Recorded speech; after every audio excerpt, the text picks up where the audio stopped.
Alright, let's have a talk. I need to drive while I'm talking. Alright, so with all that said and everything,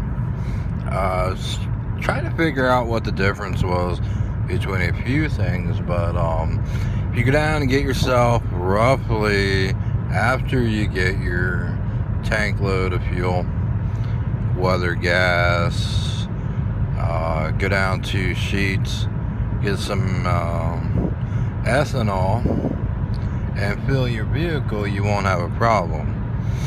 Now, I suggest a little bit different rating if you're using gasoline, as you use roughly about 30% of a gallon and dump it in your vehicle to see what would happen. Worst comes to worst, it'll burn a bit differently, but not really. It'll mix within your tank and you'll get a better gas mileage. The biggest thing is to make sure you're not using generic spark plugs. Make sure that the amount required is the amount required for the electric.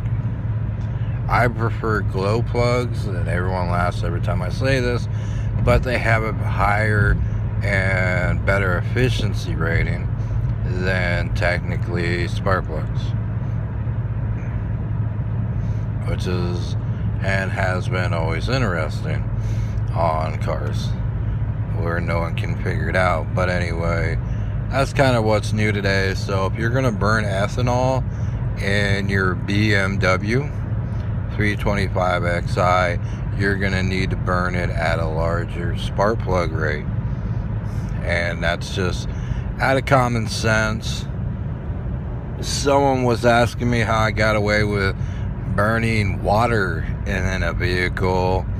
For technically, to get it to go, all I had to do was dump out half the amount of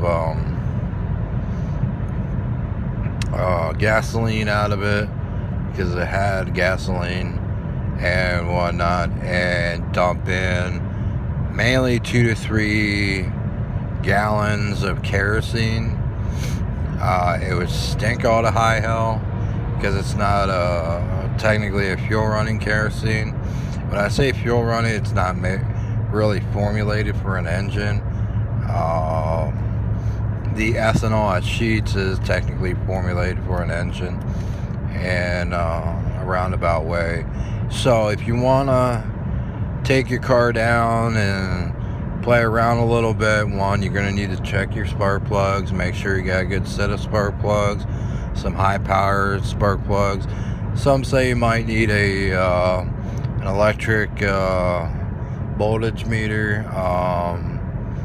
to the side, better known as a fireball, to get the spark up so it moves.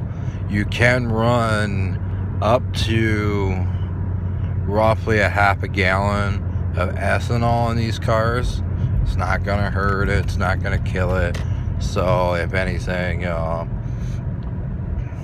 tell you a little bit something about your car. So but you can use that with gas, and I used to actually say 30 to 50% ethanol, and then you would go in and you'd pay for your gasoline. And people couldn't quite understand what I was doing and why it ran so well, except when I ran or had rather weak spark plugs in, it would show up a little bit harder on the spark plug. It doesn't hurt the vehicle.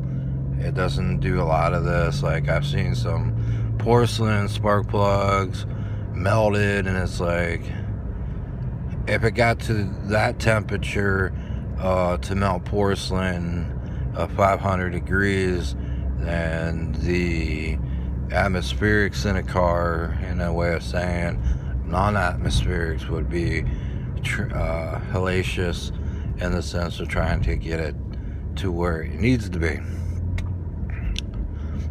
So that's the interesting part, and with how to and whatnot. Now, as far as your battery, it does have another resource for itself, and that is the idle and your idle and your fuel pump, and what else? I think that's it. But going alongside your cigarette lighter, and the sometimes they will use the car cover for the soft tops as well. So you gotta look in both places in the fuse box. And that's all I'm gonna say today. But if you want to play around a little bit with the fact of ethanol, like I said, I wouldn't be taking ethanol up to 5 gallons. I probably won't even take it above a gallon, because kerosene or ethanol, you can run kerosene in cars up to an ounce. You will like the way it works, but you won't like the way it works, because it does heat up an engine a bit differently. So fuel kerosene is not automotive kerosene, so I technically would not use it. And if you did, just use it to get the water out of your gas tank. Other than that, that's about it. So like I said, BMW 325xis, I'll use I think it's the 85s, which are higher, or not real high on ethanol, but it is a bit lower in ethanol, but it also comes with the fact of being better for your gasoline tank, which I always got dirty looks when I went and got filled up in the cars. So it runs better on ethanol than running on ethanol. Flex fuel cars, not all of them are marked, I'll warn you of that. PZERVs are not marked totally, so you got to watch these cars. Now, this one does tend to run a little bit better with more ethanol than gas, so that's the interesting part. They wrote down a stupid generic fuel thing, which you see at the gas tanks, which was a better runner. You get a lot more mileage. It's not just commercial based anymore. So we'll see what happens. Yeah, that's all I'm going to say today.